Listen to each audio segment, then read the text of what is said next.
BA part second Sanskrit. प्रथम प्रश्न पत्र अभिज्ञान शाकुंतलम। तृतीय अंक 21 से 24 पद्य। मैं डॉक्टर मनीषा गोदारा, सह आचार्य संस्कृत, राजकीय बांगड़ महाविद्यालय, डीडवाना। अभिज्ञान शाकुंतलम के तृतीय अंक का 21वां पद्य। अपरिषत् कोमलस्य यावत् कुसुमस्यैव नवस्य षट्पदेन अद्रस्य पिपासता मया ते सदयं सुंदरी गृह्यते रसो अस्य। प्रस्तुत पद्य महाकवि कालिदास रचित अभिज्ञान शाकुंतलम के तृतीय अंक से उद्धृत है।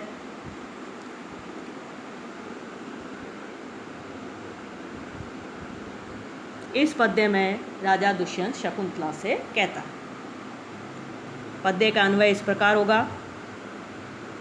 हे सुंदरी, यावत् षट्पदेन अपरिषत् कोमलस्य नवस्य कुसुमस्य इव पिपासिता मया ते अस्य अपरिषत् कोमलस्य अद्रस्य रसः सदयं गृह्यते। शब्दार्थ: षट्पदेन भंवरे के द्वारा। अपरिषत् कोमलस्य अनास्वादित तथा सुकुमार, पिपासिता प्यासे, गृह्यते पिया जाता है। अनुवाद: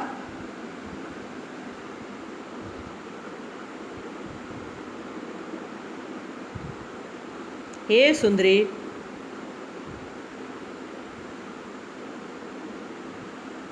जब तक भ्रमर के द्वारा अनास्वादित और सुकुमार नवीन पुष्प के समान प्यासे मेरे द्वारा तुम्हारे इस अक्षत अधर का रस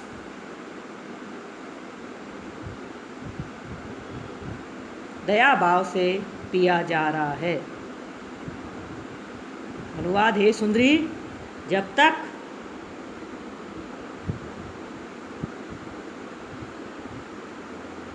भ्रमर के द्वारा अनास्वादित अक्षत कोमल अधर का रस दया भाव से पिया जा सकता है।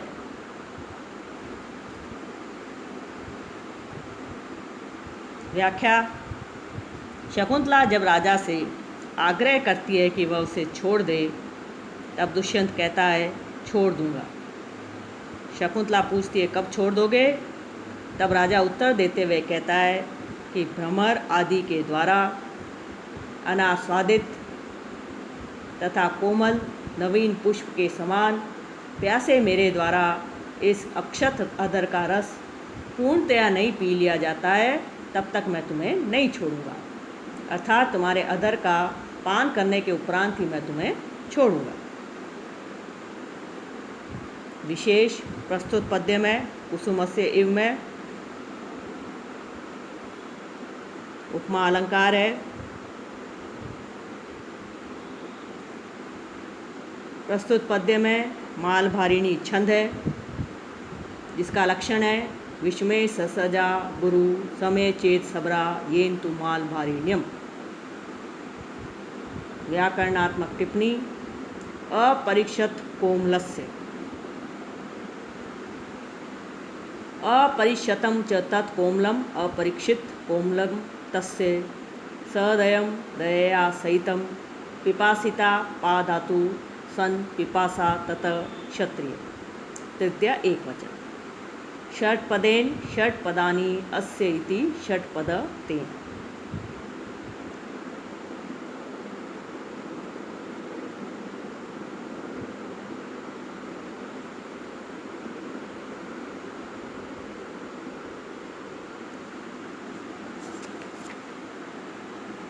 बाईसवां पद्य।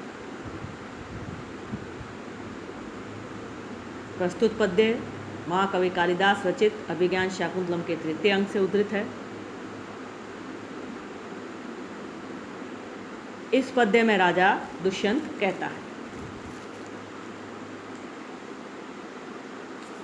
कि अहो अभीष्ट वस्तु की जो उपलब्धि है विघ्नों से होती है, क्योंकि मैंने।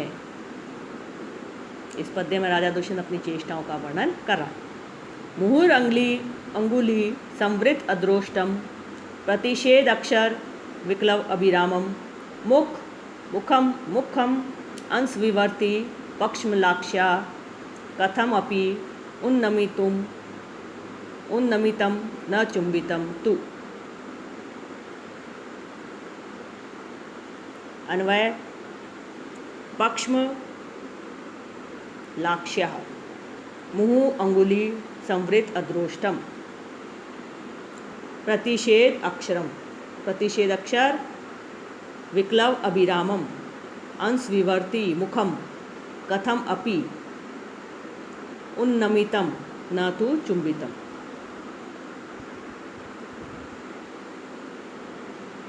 अन्वय पक्ष्म आलक्ष्या मुहुः अंगुली संवृत अद्रोष्टम प्रतिषेध अक्षर विक्लव अभिरामम अंश विवर्तिम मुखम कथम अपि उन्नमितम न तो चुंबितम।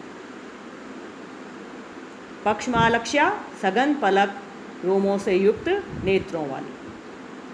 अंगुली संवृत अद्रोष्टम अंगुलियों से ढक लिए गए अद्रोष्ट जिसके ऐसे। प्रतिषेध अक्षर विक्लव अभिरामम निषेध अक्षरों के अस्फुट उच्चारण के कारण सुंदर। अंश विवर्ती कंधे पर मुड़े हुए। उन्नमितम ऊपर को उठाया। अनुवाद सुंदर पलकों से युक्त नेत्रों वाली शकुंतला का बारंबार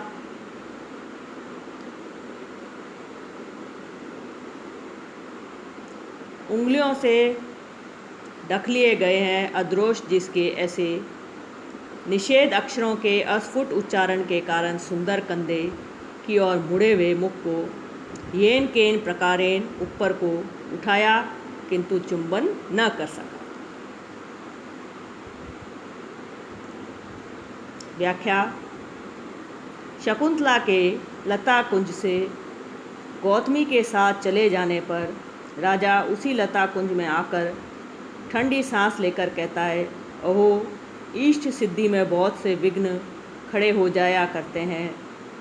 राजा के लिए इष्ट सिद्धि शकुंतला का चुंबन लेना था, परंतु उसे लेने में सफल नहीं हो सका, क्योंकि जब उसने प्रयास किया तो शकुंतला अंगुलियों से बार बार अपना अद्रोष ढक लेती थी। नहीं बस बस इत्यादि प्रतिषेध अक्षरों का उच्चारण करती भी रोकती थी तथा चुंबन परिहारार्थ अथवा लज्जावश अपने मुख को कंधे की ओर मोड़ लेती थी। इन सब चेष्टाओं को करते हुए उसका मुख और भी सुंदर प्रतीत हो रहा था। राजा कहता है कि इस प्रकार के उस प्रशस्त एवं सघन लोमशाली नेत्रों वाली शकुंतला के मुख को येन केन प्रकारेण ऊपर तो उठाने में सफल हुआ, परंतु चुंबन न कर पाया।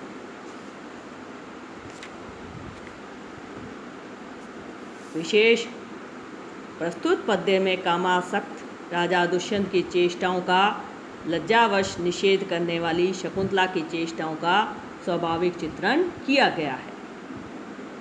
अंगुली संवृत अद्रोष्टम प्रतिषेध अक्षर विक्लव अभिरामम तथा अंश विवर्ती, इन तीन विशेषणों का क्रम बड़े चातुर्य के साथ रखा गया है। न चुंबितम तू, यहाँ पर तू शब्द का प्रयोग पश्चाताप को प्रकट करने के लिए किया गया है, अर्थात यदि थोड़ा सा भी चुंबन कर लेता तो दुष्यंत अपने आप को कृतकृत्य समझता। प्रस्तुत पद्य में अद्रोष्टम में अधर और ओष्ठ दोनों का एक ही अर्थ प्रतीत होता है, अतः यहाँ पुनरुक्तवद आभास अलंकार है। पुनरुक्तवद आभास अलंकार है। कथम अपि उन्नमितम, इस अर्थ के प्रतिपादन के लिए ऊपर दिए गए मुख के तीन विशेषण हेतुत्वेन कहे गए हैं, अतः काव्यलिंग अलंकार है। संपूर्ण पद्य में स्वभावोक्ति अलंकार है। मालभारिणी नामक छंद है। व्याकरणात्मक टिप्पणी। पक्ष्म आलक्ष्या पक्ष्मानि सन्ति प्रशस्तानि अन्यो इति पक्ष्मले पक्ष्मन् लच्। पक्ष्मले अक्षिणी यस्या तस्या समासांत शच प्रत्यय घीश। प्रतिषेध प्रतिषिध घन। अंश विवर्ती अंश विवृत कर्तरी नीणी प्रत्यय।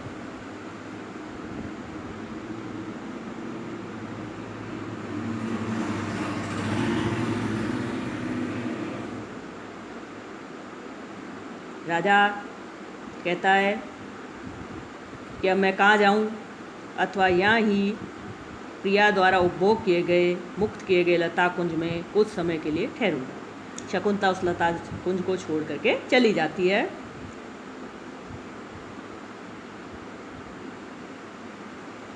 अतः राजा शकुंतला के जाने के पश्चात उसके द्वारा उपभुक्त सामग्रियों को देखते हुए इस पद्य में कहता है।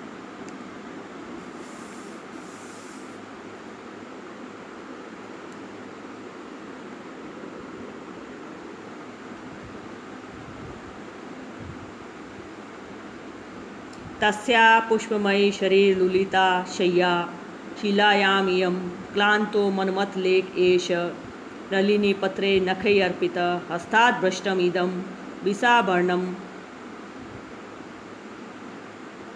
वर्णमित्या सज्जमान ईक्षणो निर्गंतुम सहसा न वेतस्ग्रहात् शक्नोमि शून्यात् अपि।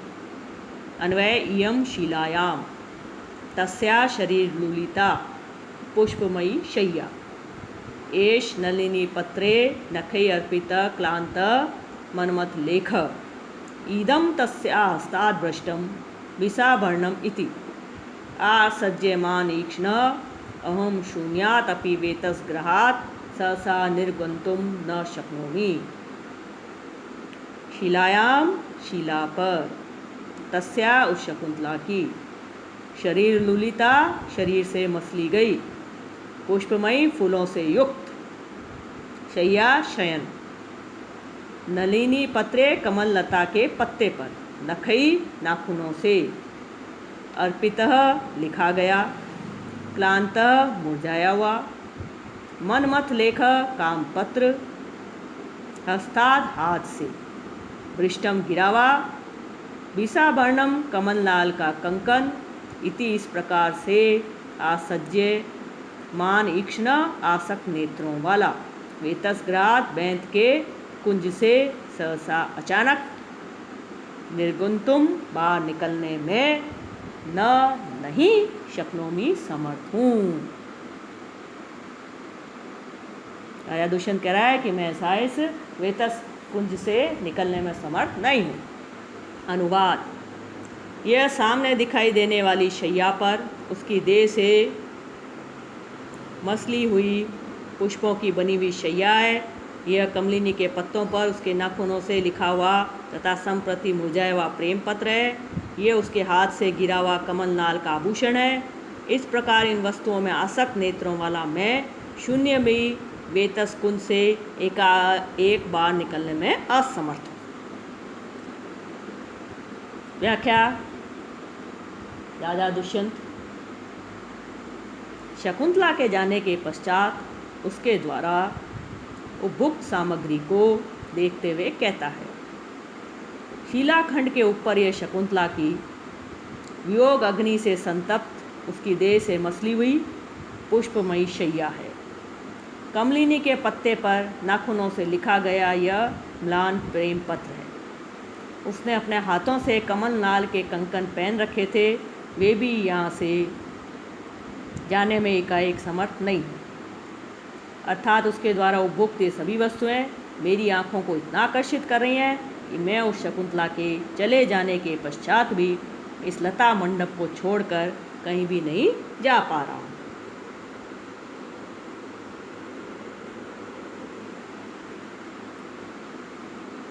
विशेष: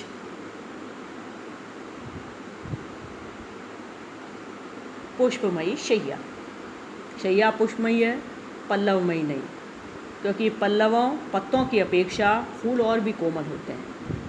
इससे उसकी और अधिक कोमलता ध्वनित होती है। इससे इस बात की ध्वनि निकलती है कि शकुंतला और भी अधिक कोमल है। एषा, इससे प्रेम पत्र का समीपतर होना द्योतित होता है, क्योंकि एतत् शब्द का प्रयोग समीपवर्ती अर्थ में होता है।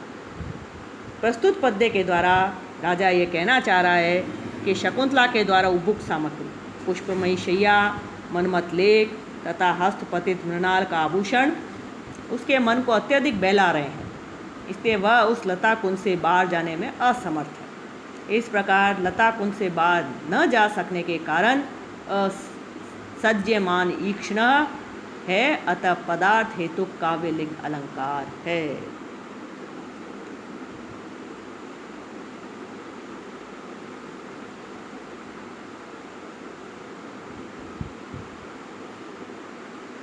उस लतागृह से निकलने के कारणभूत शकुंतला के अभाव के होने पर भी राजा की जो वहाँ से जाने की इच्छा नहीं हो रही है, अतः कारण के होने पर भी कार्य की उत्पत्ति न होने से विशेषोक्ति अलंकार। इसके विपरीत उस लतागृह में शकुंतला के होने रूप कारण के न होने पर भी राजा दुष्यंत वहाँ रह रहा है, अतः कारण न होने पर भी कार्य हो रहा है, अतः विभावना अलंकार है। प्रस्तुत पद्य में शार्दुल भी पीड़ित छंद है। व्याकरणात्मक टिप्पणी पुष्पमयी, पुष्पमयट प्रत्यय स्त्रीलिंग में गिप प्रत्यय लगकर ये रूप बना है। भ्रष्टम वृष कथा प्रत्यय। आसज्यमान आसज कर्मणि शानच, ईक्षणे इक्ष लुट प्रत्यय सप्तमी एक वचन का रूप। निर्गंतुम निर्गम तुमुन, मृणाल वलयम मृणालस्य वलयम इति मृणाल वलयम षष्ठी तत्पुरुष समास। आकाशवाणी होती है राजन। सायंतने सवन कर्मणि संप्रवते, वेदिम हुष्टाशनवतिम परित पर्यस्था, छाया चरंती बहुधा वयम आददाना, संध्या पयोद कपिशा पिशित आसना नाम। यह है 24वां पद्य।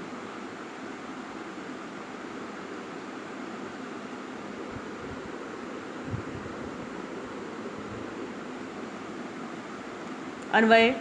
सायंतने सवन कर्मणि संप्रवते, हुताशनवतिम वेदिम परितः पर्यस्था, संध्या पयोद कपिशः भयम आददानः, पिशित आसनानाम छाया बहुधा चरन्ति। सायंतने संध्याकालीन, सवन कर्मणि यज्ञ कार्य के, संप्रवते प्रारंभ होने पर, हुताशनवतिम यज्ञ अग्नि से युक्त, वेदिम वेदी के, परितः चारों ओर, पर्यस्तः व्याप्त, संध्या पयोद कपिशा संध्याकालीन मेघों के समान पिंगल वर्ण की, भयम आददानः भय उत्पन्न करने वाली, पिशित आसनानाम मांसाहारी राक्षसों की,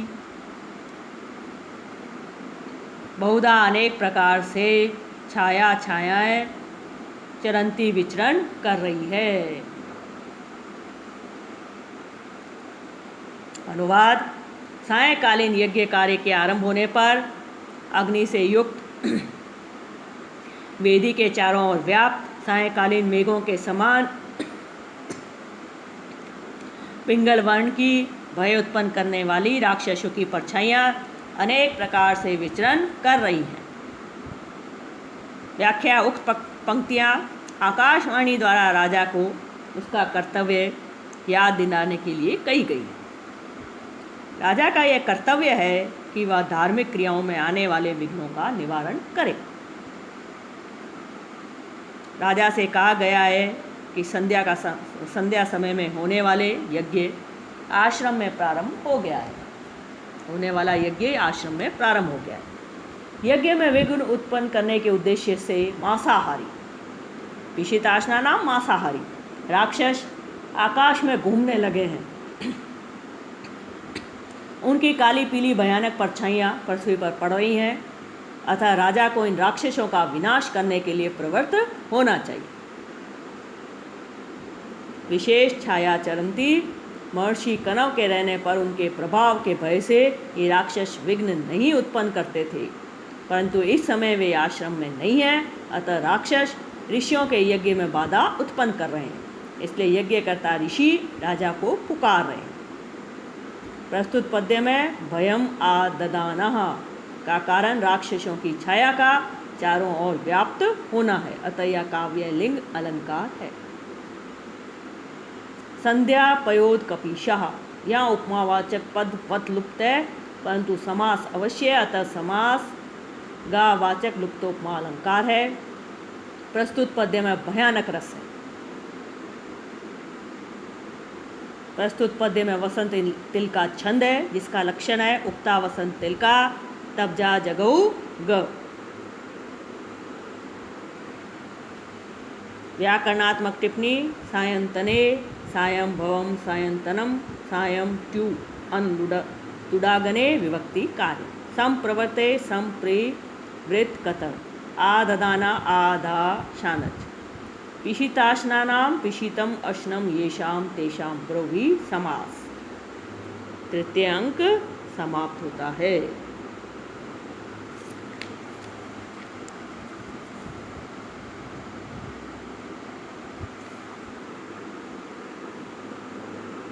अब चतुर्थ अंक के विषय में हम कुछ जानकारी प्राप्त करते हैं। चतुर्थ अंक अभिज्ञान शाकुंतलम का सर्वश्रेष्ठ अंक है। इसमें प्रकृति का सुंदर वर्णन किया गया है।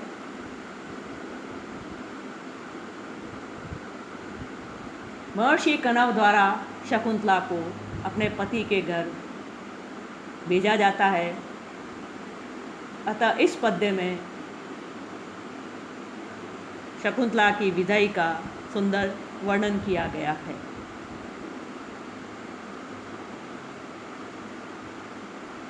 चतुर्थ अंक ही अभिज्ञान शाकुंतलम नाटक के सभी अंकों में श्रेष्ठ माना गया है। इस संदर्भ में निम्न श्लोक उल्लेखनीय है। कालिदासस्य सर्वस्वम अभिज्ञान शाकुंतलम तत्रापि च चतुर्थ अंक तत्र श्लोक चतुष्टयम। कालिदास का सर्वश्रेष्ठ ग्रंथ है अभिज्ञान शाकुंतलम, उसमें भी चतुर्थ अंक श्रेष्ठ है और चतुर्थ अंक में भी 4 श्लोक सबसे अधिक सुंदर हैं, सबसे अधिक श्रेष्ठ है। अथवा काव्येषु नाटकम रम्यम तत्रापि च शकुंतला तत्र रम्य चतुर्थ अंक तत्र श्लोक चतुष्टयम।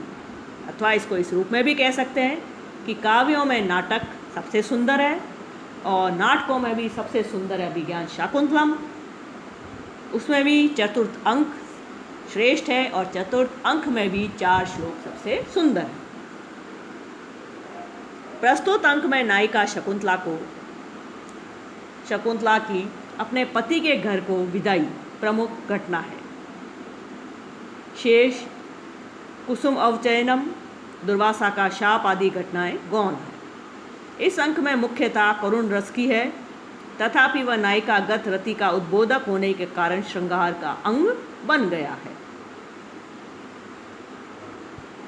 प्रस्तुत अंक में प्रकृति का भी बड़ा सुंदर चित्रण किया गया है। शकुंतला प्रतिदिन उन्हें जल प्रदान करती है, अतः वह उन्हें प्रेम करते हैं। तो वनस्पतियों द्वारा भी शकुंतला की विदाई के समय उसे उपहार दिए जाते हैं। यह प्रकृति प्रेम का उत्कृष्ट उदाहरण है जो अन्यत्र उपलब्ध होना मुश्किल है। प्रस्तुत अंक के प्रारंभ से लेकर पंचम अंक के 18वें श्लोक के उपरांत इति यथोक्तम करोति तक गर्भ संधि है। इस संधि का लक्षण है उद्भेद तस्य बीजस्य प्राप्ति अप्राप्तिरेव च पुनश्च अन्वेषणम यत्र स गर्भ परिकीर्तितः। अर्थात जहाँ बीज रूप में आरंभ मुख्य कथा वस्तु का स्पष्टतया प्रकटीकरण हो जाए, पर उसकी प्राप्ति अर्थात फल प्राप्ति तथा अप्राप्ति दोनों ही साथ साथ चलती रहें। अप्राप्ति होने पर बार बार उसकी प्राप्ति के लिए उल्टा अन्वेषण किया जाए, वहाँ गर्भ संधि होती है। प्रस्तुत नाटक की पूर्व अंक त्रयगत संधियों में से तो प्राप्ति दिखलाई गई है, तथा इस अंक में दुर्वासा के शाप से अप्राप्ति तथा षष्ठ अंक में अंगुली मिल जाने से फिर फल प्राप्ति दिखलाई गई है, अतः यहाँ गर्भ संधि है। प्रस्तुत चतुर्थ अंक के प्रारंभ तथा प्रविश्यत कुसुम अवचयनम नाट्यंतौ सखी इससे होता है, अर्थात फूलों के चयन का अभिनय करती हुई दोनों सखियां प्रवेश करती हैं। अनुसुईया कहती है, हे सखी प्रियम वदा, यद्यपि गांधर्व वृत्ति से विवाहित होकर सफल मनोरथ हुई शकुंतला अपने योग्य पति को प्राप्त करने वाली हो गई है, अतः मेरा हृदय चिंता रहित हो गया है। तथापि इतना तो विचारणीय ही है प्रियंवदा कहती है वह क्या?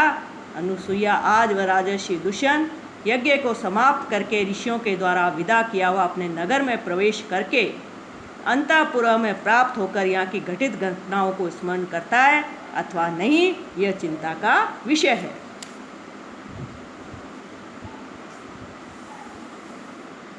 प्रस्तुत अंक में दुर्वासा ऋषि के श्राप का कथन करना कालिदास की मति का ही प्रमाण है। उन्होंने अब दुष्यंत के चरित्र को उन्नत बनाने के लिए ही दुर्वासा के शाप की कल्पना की है। दुर्वासा के शाप के कारण ही राजा दुष्यंत शकुंतला को भूल जाता है, ये दिखलाकर उसके चरित्र को निर्मल बनाने का प्रयास किया है। महाभारत में दुर्वासा के शाप का कथन नहीं किया गया है, इसी अंक में यह कल्पना की गई है।